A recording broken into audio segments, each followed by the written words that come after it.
এই ভিডিওতে ক্লাস 4 এর সিলেবাস এবং যে গ্রামারের কিছু অংশ নিয়ে আলোচনা করব। তো প্রথমেই দেখো, এখানে তোমাদের সিলেবাস হচ্ছে 2023 এবং 2024 এর সিলেবাস। এটা বিষয় হচ্ছে বাংলা আর চতুর্থ শ্রেণী। বইয়ের নাম হচ্ছে দীপালিকা। তো এই যে এখানে পিরিয়ডিক টেস্ট 1 সাময়িক পরীক্ষা হচ্ছে নাম্বার 1, এটা কিন্তু চলে গিয়েছে, তাই এটা নিয়ে আলোচনা করছি না।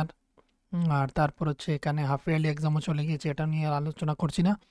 আলোচনা করছি এখান থেকে সাময়িক পরীক্ষা পিরিয়ডিক টেস্ট 2 এ যা যা ছিল তা অ্যানুয়ালে কিন্তু থাকবে। পিরিয়ডিক টেস্ট অর্থাৎ পিটি 2 তে যা যা ছিল সেগুলো হচ্ছে অ্যানুয়ালে থাকবে, তাই এর জন্য আলোচনা করছি। পদ্য পদ্য হচ্ছে বাংলাদেশ থাকবে। বাংলাদেশ হচ্ছে সত্যেন্দ্রনাথ দত্ত, হিন্দু মুসলিম, হিন্দু মুসলমান, কাজী নজরুল ইসলামের। তারপর হচ্ছে যাত্রামঙ্গল, লীলা মজুমদার। তারপর হচ্ছে আমাদের দেশ, ধীরেন্দ্রনাথ দত্ত। এবার ব্যাকরণ দেখো, ব্যাকরণ গ্রামার থেকে হচ্ছে পুরুষ থাকবে। পুরুষ ইংরেজিতে যাকে পার্সন বলা হয়ে থাকে, প্রথম পুরুষ, মধ্যম পুরুষ, উত্তম পুরুষ। তো দেখো এখানে হচ্ছে পাঠ্যাংশের ব্যাকরণ। পাঠের মধ্যে থেকে ব্যাকরণ যেগুলি রয়েছে সেগুলি থাকবে, সন্ধি বিচ্ছেদ, বাক্য রচনা, এইগুলি, পদ পরিবর্তন, এইগুলি থাকবে। অনুচ্ছেদের মধ্যে হচ্ছে বিদ্যাসাগর। অনুচ্ছেদ মানে হচ্ছে অনুচ্ছেদ রচনা, রচনা হচ্ছে বিদ্যাসাগর। পত্রের মধ্যে হচ্ছে অর্ধ দিবসের ছুটি চেয়ে বিদ্যালয়ের প্রধান শিক্ষকের নিকট পত্র। মানে তুমি স্কুলে যাওয়ার পর অসুস্থ হয়ে গিয়েছো বা কোনো কারণে তোমার ছুটি চাইছো, তাই এর জন্য একটি পত্র প্রধান শিক্ষককে দিয়ে দেওয়ার জন্য। তারপর হচ্ছে সহায়ক পাঠ, জোড়াসাঁকোর ঠাকুরবাড়ি, লীলা মজুমদার। তোমাদের তোমাদের নোটবুকের মধ্যে তোমরা অবশ্যই পেয়ে যাবে জোড়াসাঁকোর ঠাকুরবাড়ি। এই যে জোড়াসাঁকোর ঠাকুরবাড়ি, এটা থাকবে কিন্তু তোমাদের অ্যানুয়াল এক্সামের মধ্যে। এটা হচ্ছে সহায়ক পাঠ 3 থাকবে, অর্থাৎ পিটি 2 তে 3 ছিল, 3 নম্বর অধ্যায়টা 3 লেখা রয়েছে। তোমাদের যেই নোটবুকটা রয়েছে সেটার মধ্যে তোমরা লাস্টের দিকে পেয়ে যাবে 3 নম্বর যে অধ্যায়, সেটা থাকছে পিটি 2 তে। তো পিটি 2 তে যা ছিল সেটা তো অ্যানুয়ালে থাকবে, তো অবশ্যই এটা হচ্ছে অ্যানুয়ালের জন্য। এবার এখানে হচ্ছে এটা শুধু শুধু এখানে বসে গিয়েছে, তো এটা লক্ষ্য করবে না। এটা হচ্ছে অ্যানুয়াল এক্সামিনেশন। তো দেখো পদ্য থেকে হচ্ছে রাকাল ছেলে জসিমউদ্দিন, কুকু কুকা কুকু, এটা হচ্ছে অন্নদাশঙ্কর রায়ের। তারপর হচ্ছে গদ্য থেকে তীর্থমুখের মেলা সংকলন, রাজার বিচার, ত্রিপুরার লোককথা সংকলন, আর অমল ও দইওয়ালা রবীন্দ্রনাথ ঠাকুর নাট্যাংশ। তো এগুলি থাকছে। আর হচ্ছে ব্যাকরণ থেকে দেখে নাও, ব্যাকরণ থেকে হচ্ছে শব্দগুচ্ছের ধারণা। তারপর হচ্ছে পুরুষ থাকবে অ্যানুয়ালের মধ্যে। পাঠ্যাংশের ব্যাকরণ, পাঠ্যাংশের ব্যাকরণ আমি বলেছি, সন্ধি বিচ্ছেদ, বাক্য রচনা, পদ পরিবর্তন, এগুলি যা যা রয়েছে এগুলি থাকবে।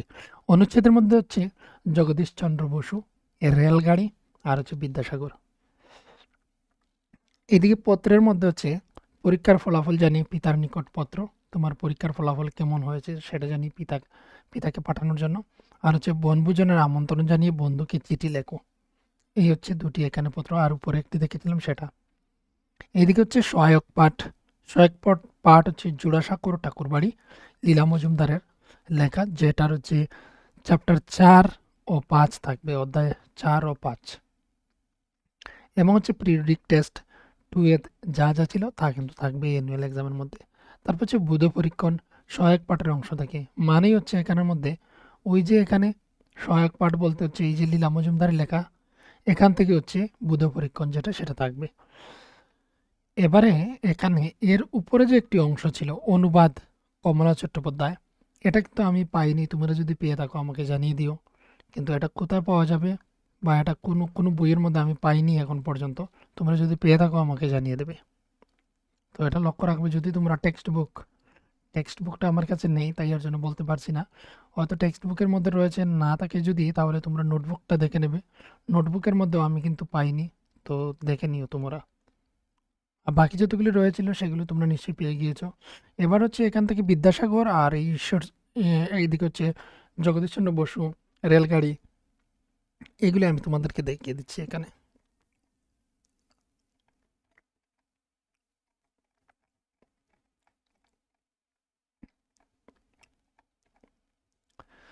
তোমরা হচ্ছে আমি এখানে এগুলো আর পড়ে পড়ে এখানে তোমাদেরকে দিচ্ছি না, তোমরা এখান থেকে দেখে নাও। যদি তোমাদের নোটবুকের মধ্যে থাকে তাহলে তো ভালো, যদি না থাকে তাহলে এখান থেকে লিখে নিতে পারো। ঈশ্বরচন্দ্র বিদ্যাসাগর, এই হচ্ছে ওনার যে রচনা সেটা, অনুচ্ছেদ রচনা ঈশ্বরচন্দ্র বিদ্যাসাগর। এবার শুধু বিদ্যাসাগর আসতে পারে, ঈশ্বরচন্দ্র কথাটা নাও থাকতে পারে, তো এটা নিয়ে কোনো টেনশন করার প্রয়োজন নেই। শুধু বিদ্যাসাগর দিয়েও শিখতে পারো, আর ঈশ্বরচন্দ্র বিদ্যাসাগর যদি চাও তাহলে ফুলটা তোমরা শিখে নিতে পারো। এবার প্রশ্নপত্রের মধ্যে তো তোমরা পেয়ে যাবে ঈশ্বরচন্দ্র বিদ্যাসাগর, নয়তো তোমরা শুধু বিদ্যাসাগর পাবে। বিদ্যাসাগর এইভাবে হেডলাইন দিয়ে আর তারপর এখান থেকে শুরু করে তোমরা পুরো এই রচনাটা লিখে নেবে। এতটুকু পর্যন্ত রয়েছে। তোমাদের যদি প্রয়োজন হয় তাহলে এখানে একটি স্ক্রিনশট নিয়ে নেবে, তারপর হচ্ছে স্ক্রিনশট দেখে দেখে তোমরা লিখে নেবে। আর এটা হচ্ছে বাকি পার্টটা ওই রচনাটির। এবারে হচ্ছে আচার্য জগদীশচন্দ্র বসু, জগদীশচন্দ্র বসুর হচ্ছে এই এতটুকু পর্যন্ত। এটা তোমরা তোমাদের প্রয়োজন হলে স্ক্রিনশট করে নিতে পারো। আর হচ্ছে রেলগাড়ি, রেলগাড়িটা খুবই ইম্পর্ট্যান্ট, তাই এর জন্য এটাকে ভেরি ভেরি ইম্পর্ট্যান্ট দিয়ে রেখেছি, এটা তোমরা দেখে নিতে পারো। যাদের একটি শিকার মানে খুবই ইচ্ছা, তোমরা হয়তো বিদ্যাসাগর শিখবে, নয়তো রেলগাড়িটা শিখে নিও, যে কোনো একটি তোমরা পেয়ে যেতে পারো। এইদিকে হচ্ছে রেলগাড়ির বাকি পার্ট।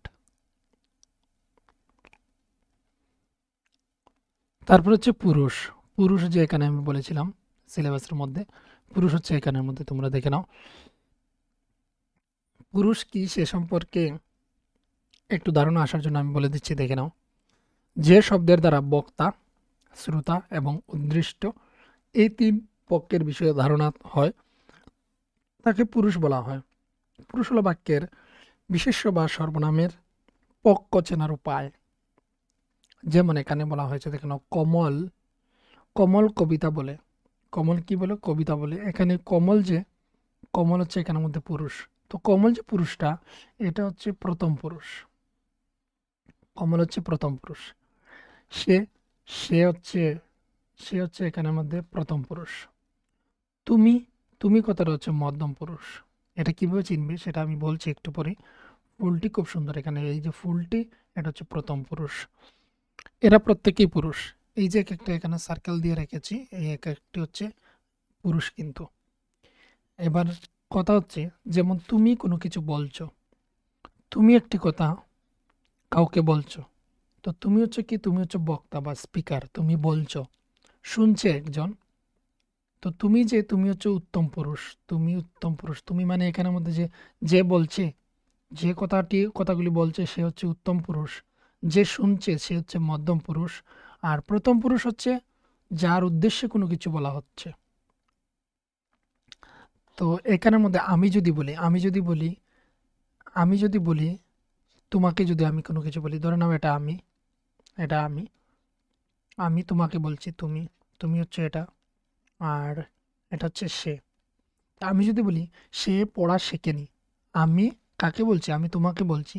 সে পড়া শেখেনি, সে হচ্ছে প্রথম পুরুষ, তুমি হচ্ছে মধ্যম পুরুষ, আমি হচ্ছি উত্তম পুরুষ।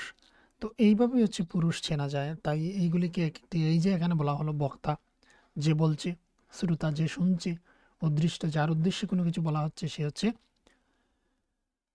হচ্ছে প্রথম পুরুষ। তো ইংরেজির ক্ষেত্রে একটু ইজি হয়, আর বেঙ্গলের ক্ষেত্রে এখানে প্রথম পুরুষ বলে দেওয়া এখানে একটু সমস্যা হয়। এখানে হওয়ার কথা ছিল যে তৃতীয় পুরুষ, তৃতীয় পুরুষ যদি বলা হতো তাহলে কিন্তু একটু সুবিধা হয়। যেমন ধরে নাও, এখানে ইংরেজিতে বলা হয় তাকে first person, first person, first person. মধ্যমকে বলা হবে সেকেন্ড পার্সন, সেকেন্ড পার্সন। আর এটাকে থার্ড পার্সন, 3 নম্বর পার্সন। এবার তোমাদের কি কি শিখতে হবে, তোমাদের এখান থেকে যা শিখতে হবে সেটা আমি এখানে মার্ক করে দিয়ে দিচ্ছি তোমাদেরকে অলরেডি, দেখে নাও। এখানে অলরেডি পেনের মার্ক করা রয়েছে, কিন্তু তারপরেও আমি তোমাদেরকে আলাদা করে মার্ক করে দিয়ে দেখিয়ে দিচ্ছি।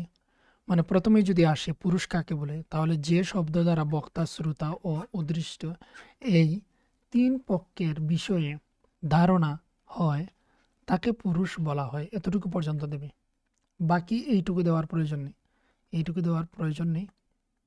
এইটুকু দেওয়ার প্রয়োজন নেই। এটা শুধু নিজে বোঝার জন্য এই লাইনগুলি ব্যবহার করতে পারো। আর যারা দেওয়ার চেষ্টা করতে পারো, যাদের দেওয়ার ইচ্ছা তোমরা কিন্তু দেওয়ার চেষ্টা করতে পারো। এবার এখান থেকে হচ্ছে একটি উদাহরণ দিয়ে দেবে। কমল কমল কবিতা বলে সে ভাত খায়, এই দুটি এক্সাম্পল দিয়ে দিলে হবে। তারপর আসতে পারে পুরুষ কত প্রকার ও কি কি। তাহলে পুরুষ 3 প্রকার: উত্তম পুরুষ, মধ্যম পুরুষ, প্রথম পুরুষ। এতটুকু আনসার করবে। পুরুষ কত প্রকার ও কি কি। তাহলে পুরুষ 3 প্রকার: উত্তম পুরুষ, মধ্যম পুরুষ, প্রথম পুরুষ। তারপর হচ্ছে উত্তম পুরুষ। উত্তম পুরুষের সংজ্ঞা যদি আসে উত্তম পুরুষ কাকে বলে, তবে এটা নিশ্চিত যে উত্তম পুরুষ কাকে বলে, মধ্যম পুরুষ কাকে বলে এগুলি আসবে না। যদি আসে তাহলে এতটুকু পর্যন্ত যে আমি মার্ক করে রেখেছি সেগুলি আসবে। আর এটা আসতে পারে যে প্রথম পুরুষের একটি উদাহরণ দাও। এটা যদি আসে তাহলে এটা দিয়ে দিতে পারো। এতটুকু। তো এখানে দেখো, কোনো বাক্যে বক্তা নিজের সম্পর্কে নিজে কিছু বলার জন্য যে যে শব্দ বা পদ ব্যবহার করে তাকে উত্তম পুরুষ বলে। আমি ভাত খাই, এখানে এই যে আমি কথাটা ব্যবহার হয়েছে, আমি হচ্ছে এখানের মধ্যে উত্তম পুরুষ। অন্তর মম বিকশিত করো। অন্তর মম, মম মানে এখানে আমার বোঝানো হয়েছে। তো মম কথাটা হচ্ছে কি উত্তম পুরুষ। বক্তা নিজের সম্পর্কে কোনো কিছু বলছে। আমি আজ স্কুলে যাইনি, তো আমি কথাটা হচ্ছে উত্তম পুরুষ। তারপর হচ্ছে মধ্যম পুরুষ। মধ্যম পুরুষ হচ্ছে যে পদের, এখানে দেখে নাও, যে পদের দ্বারা বক্তা যখন উপস্থিত কোনো ব্যক্তিকে উদ্দেশ্য করে কিছু বলে তখন তখন মধ্যম পুরুষ বলে। যে পদের দ্বারা বক্তা যখন উপস্থিত কোনো ব্যক্তিকে উদ্দেশ্য করে তার সামনে উপস্থিত তাকে যদি বলা হয় তখন সময় এটা হচ্ছে মধ্যম পুরুষ। যেমন এখানে দেখে নাও, তুমি কোন কাননের ফুল। কানন মানে হচ্ছে বাগান, তো তুমি কোন বাগানের ফুল। আপনি খেয়ে নিন, আপনি খেয়ে নিন মানে তুমি খেয়ে নিও। বা আপনি মানে এখানে তোমাকেই বোঝানো হচ্ছে, তোমাকেই বোঝানো হচ্ছে। তো এখানে আপনি খেয়ে নিন, আপনি কথাটা হচ্ছে মধ্যম পুরুষ। তো সে এখানে উপস্থিত রয়েছে, তার সম্পর্কে বলা হচ্ছে। তো যারা যারা তোমাদের সম্ভব, তোমরা কিন্তু চাও যদি শিখে নিতে, তাহলে এখান থেকে এতটুকু পর্যন্ত কাকে বলে শিখবে, আর তার জন্য একটি উদাহরণ সাথে সাথে একটি উদাহরণ শিখে নিতে পারো। তো তুমি কোন কারণের ফুল, এটা যদি তোমাদের পক্ষে সমস্যা হয় তাহলে আপনি খেয়ে নিন এটা উদাহরণ দিয়ে দিতে পারো, যেমন বলে, আর তারপরে এটা বলে দিও। তারপর হচ্ছে বাক্যের যার সম্পর্কে বক্তা কিছু বলে, বক্তা কিছু যার সম্পর্কে বলবো কিন্তু সে এখানে উপস্থিত নেই, তাকে প্রথম পুরুষ বলে। বক- বাক্যে যার সম্পর্কে বক্তা কিছু বলে তাকে প্রথম পুরুষ বলে। যেমন, সে কোথায় আমি জানি না। তো দেখো, এই জায়গাটা প্রয়োজন নেই। ওই ব্যক্তি বেশিরভাগ সময় দূরে অবস্থান করে, এটা লেখার প্রয়োজন নেই। এখানে যার সম্পর্কে বক্তা কিছু বলে তাকে প্রথম পুরুষ বলে। যেমন দেখে নাও, সে কোথায় আমি জানি না। তো সে কিন্তু এখানে অনুপস্থিত রয়েছে, এখানে তোমার আশেপাশে কোথাও নেই। তার সম্পর্কে যে আমরা বলছি সে হচ্ছে কি প্রথম পুরুষ। তারপর দেখে নাও, এখানে একটি টেবিল দেওয়া রয়েছে, এই টেবিলটা হচ্ছে খুবই ইম্পর্ট্যান্ট, এটা ইংরেজির ক্ষেত্রে তোমাদের ইম্পর্ট্যান্ট। দেখে নাও, পুরুষ একবচন, বহুবচন। এবার বচন মানে হচ্ছে নাম্বার, নাম্বার মানে হচ্ছে একবচন মানে একজনকে বোঝাচ্ছে, বহুবচন মানে একের বেশি সংখ্যাকে বোঝাচ্ছে। তো দেখো, এই টেবিলটা কিন্তু তোমরা মুখস্থ রাখবে, তবেই সুবিধা হয় ইংরেজির ক্ষেত্রেও, আর বেঙ্গলের ক্ষেত্রে তো হবে। উত্তম পুরুষ, মধ্যম পুরুষ, প্রথম পুরুষ।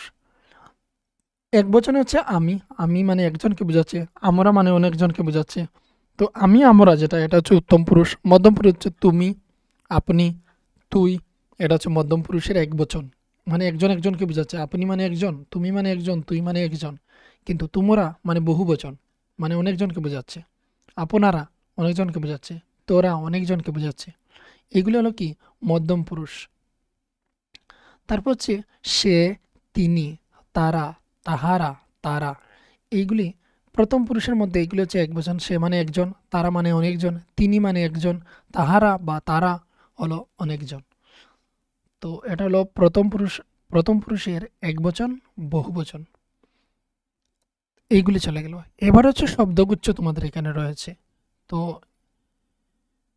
এটা বলতে পারে তোমাদেরকে, দেখো এগুলি এত এত কঠিন করে তোমাদেরকে জিজ্ঞাসা করবে না। যদি বলে দেয় মধ্যম পুরুষের বহু বচনের একটি উদাহরণ দাও, তাহলে এখান থেকে যে কোনো একটি লিখতে হবে। কিন্তু এত টাফ করে তোমাদেরকে জিজ্ঞাসা করা নাও হতে পারে। তোমাদেরকে এটাই বলা হবে যে প্রথম পুরুষের একটি উদাহরণ দাও, তাহলে তুমি প্রথম পুরুষের উদাহরণ এখান থেকে শিখে নিতে পারো। প্রথম পুরুষের একটি উদাহরণ এখান থেকে যে কোনো একটি লিখে দিতে পারো। আর আরও একটি বিষয় হচ্ছে যে কোনো যে কোনো নাম, যেমন রাম, শ্যাম, রাম ধরে নাও, রাম এখানে আমি লিখলাম রাম। তো রাম যে নামটা সিঙ্গেল কোনো নাম হচ্ছে, কিন্তু প্রথম পুরুষের মধ্যে পড়ে। আর এখানে অনেকজন রাম, আমি যদি বলি রাম ও রহিম, তাহলেও কিন্তু এগুলিও কিন্তু প্রথম পুরুষের মধ্যে পড়ছে, যে কোনো নাম। এখানে অনেকটি নাম একসাথে যদি বলি তাহলে এটা হচ্ছে বহু বচনে যাচ্ছে, আর সিঙ্গেল একটি নাম যদি বলি তাহলে এটা এক বচনে যাচ্ছে। এবার হচ্ছে শব্দগুচ্ছ। শব্দগুচ্ছ মানে আমরা জানি শব্দকে বোঝানো হয়ে থাকে, গুচ্ছ মানে কতগুলি একসাথে বোঝায়। এবার শব্দগুচ্ছ তাহলে দেখো, মানুষ মনের ভাবকে ভাষায় প্রকাশ করতে গিয়ে একই শব্দকে বিভিন্নভাবে ব্যবহার করে নতুন নতুন শব্দ তৈরি করে। এটা আমরা জানি যে আমরা মনের ভাব প্রকাশ করার জন্য বা করতে গিয়ে শব্দকে বিভিন্নভাবে ব্যবহার করে থাকি এবং নতুন নতুন শব্দ তৈরি করি। পেলে এই নতুন শব্দগুলি হলো শব্দগুচ্ছ। পেলে হবে না, এটা ছিল ফলে। এখানে একারটা ক্যান্সেল হয়ে যাবে, এই যে একারটা, এটা ফলে হতে ছিল। ফলে ওই এই নতুন শব্দগুলি হলো শব্দগুচ্ছ, এগুলোই হচ্ছে শব্দগুচ্ছ। অর্থাৎ একাধিক শব্দের যোগফল, যেমন গাছে গাছে, বনে, বাদাড়ে, হাতে নাতে, জলটল, পদঘাট, খেলতে খেলতে প্রভৃতি। আমরা এই খেলতে শব্দকে দুবার ব্যবহার করে আমরা খেলতে খেলতে বানিয়ে ফেলেছি। গাছে গাছে, এই গাছে কথাটাকে দুবার ব্যবহার করে আমরা এখানের মধ্যে নতুন একটি শব্দ তৈরি করে ফেলেছি। হাতে নাতে, তো চোরটাকে হাতে নাতে ধরা গেল। তো হাতে নাতে আমরা এটা কিন্তু এক্সট্রা ওয়ার্ড নিয়ে এসেছি। তো এইগুলি হচ্ছে শব্দগুচ্ছ, এই যে এখানে শব্দ দেখতে পাচ্ছ। এবার দেখো, এবার হচ্ছে শব্দগুচ্ছের প্রকারভেদ। কতটি প্রকার রয়েছে? শব্দগুচ্ছের প্রকার রয়েছে এক, এক, দুই, তিন, চার, পাঁচ, পাঁচটি রয়েছে। এবার পাঁচ ধরনের। কি কি দেখে নাও। সমজাতীয় শব্দ, সমজাতীয় মানে সমান সমান জাতের শব্দ, সমজাতীয়। তো সমজাতীয়ের মধ্যে দেখে নাও, সমজাতীয় শব্দ হচ্ছে বনে, কথাটা রয়েছে বনে বনে আমরা ইউজ করলাম। তো সমজাতীয় সমান জাতের, বনে বনে, তো সমজাতীয় শব্দ হয়ে গেল। এবার বলতে পারে যে শব্দগুচ্ছের প্রকারভেদ কতগুলি, তো তোমরা বলে দেবে পাঁচটি। তো এবার বলে যদি সমজাতীয় শব্দের উদাহরণ দাও, তাহলে বনে বনে। সমার্থক শব্দ, সমার্থক মানে কাছাকাছি শব্দ, বা তার ইংরেজিতে বলা হয় তাকে নিয়ারেস্ট মিনিং। যেমন হাট এবং বাজার, দুনো কথাই হচ্ছে সেম, কিন্তু হাট বাজার। তো এখানে হচ্ছে সমার্থক শব্দ ব্যবহার করে নতুন শব্দ তৈরি করা হয়েছে, হাট বাজার। বিপরীত শব্দ, সুখ দুঃখ। সুখ দুঃখ আমরা জানি এই দুটি শব্দই হচ্ছে পরস্পর বিপরীত। সুখের বিপরীত হচ্ছে দুঃখ, বিপরীত শব্দ। যেমন আমরা যদি বলি দিন, দিন, দিনের বিপরীত হচ্ছে রাত। বুঝতে পারছো তোমরা বিপরীত শব্দ কাকে বলে, তার বিপরীতটা।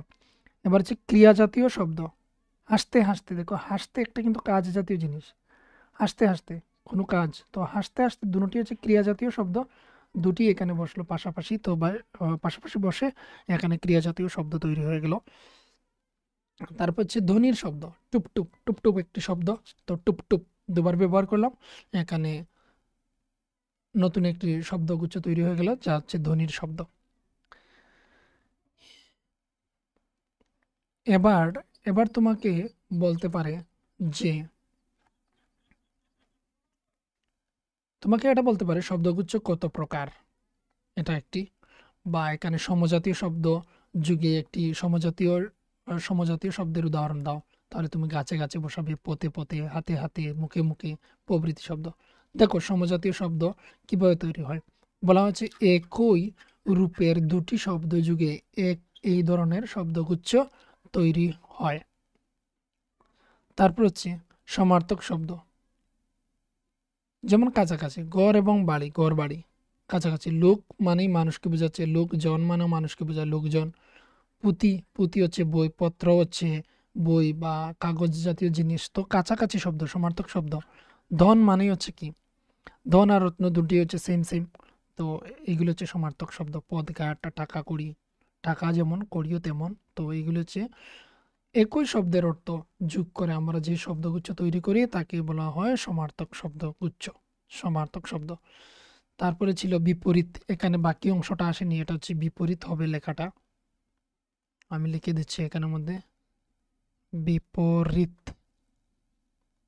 বিপরীত শব্দ যুগে, বিপরীত শব্দ যেমন হাসি, কান্না। বিপরীত অর্থের শব্দ যোগ করেও শব্দগুচ্ছ তৈরি হতে পারে। যেমন হাসি, কান্না, ভালো, মন্দ, দিন, রাত, সুখ, দুঃখ প্রভৃতি। এইগুলি হচ্ছে বিপরীত শব্দ যুগে। তো শব্দগুচ্ছ কিন্তু তোমাদের সিলেবাসে রয়েছে, এইগুলি তোমাদের দেখতে হবে। এবার হচ্ছে ধ্বনির শব্দ যুগে। ধ্বনির শব্দ যুগে হচ্ছে কিছু আওয়াজ বা ধ্বনির শব্দ পাশাপাশি বসেও শব্দগুচ্ছ তৈরি হতে পারে বা তৈরি হতে পারে বা তৈরি হয়। এই শব্দগুলিকে ধনাত্মক শব্দ বলে। যেমন হচ্ছে ধনাত্মক মিন্স এখানে ধ্বনির কথাটা আমরা ব্যবহার করতে পারি। এখানে বানানটাকে ঠিক করে নিতে পারো তোমরা। এখানে বানানটাকে চেঞ্জ করে আমরা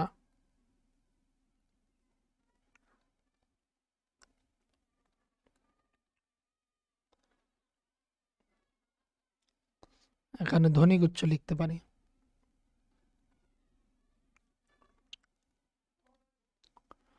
ধ্বনি,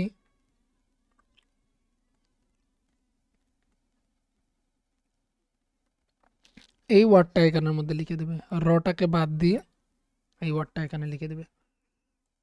টাপুর টুপুর, টাপুর টুপুর, শন শন, হন হন, ঝিরি ঝিরি বা ঝিরঝির। তো এখানে আরো একটি কথা বলে রাখি, এখানে একটি ইম্পর্টেন্ট কথা যেটা সেটা আমি বলে দিচ্ছি তোমাদেরকে। এখানে কিছুটা লক্ষ্য করো, এই যে শব্দগুলো, যেমন এখানে হন হন হয়েছে, হন হনের নিচে এখানে লক্ষ্য করো, নিচে হন হন, শন শন, তারপর হচ্ছে ঝিরঝির।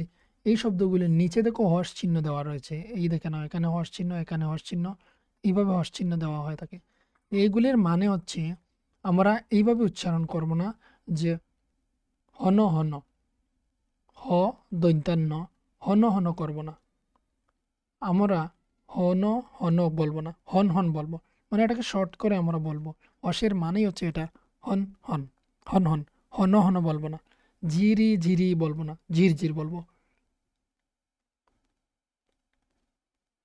তো এখানের মধ্যে এই যে রটা রয়েছে, রর নিচে হর্ষ চিহ্ন দেওয়া মানে হচ্ছে রটাকে ডাইরেক্ট আমরা ছেড়ে দেবো, এটার বানানটাকে টান দিয়ে নেব না।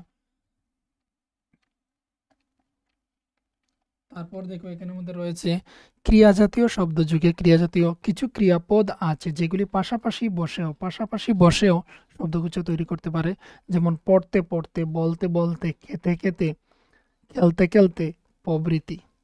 এইগুলি হচ্ছে কি ক্রিয়া জাতীয় শব্দ যুগে শব্দগুচ্ছ তৈরি হয়। তারপর হচ্ছে সংযোগমূলক ক্রিয়া যুগে। এটা কিন্তু উপরে ছিল না আমাদের, আমাদের ওই টেবিলটাতে এখানে ছিল না। একটা এক্সট্রা দেখে নাও, এক্সট্রাটা কি এখানের মধ্যে রয়েছে দেখে নাও। এখানে হচ্ছে একটি অসমাপিকা ক্রিয়া, অসমাপিকা ক্রিয়া যুগে অথবা একটি বিশেষ ও একটি সমাপিকা ক্রিয়া যুগেও শব্দগুচ্ছ তৈরি হয়। যেমন বসে পড়ো, বসে পড়া, খেলতে যাওয়া, মুখস্থ করা, নাচতে পারা ইত্যাদি।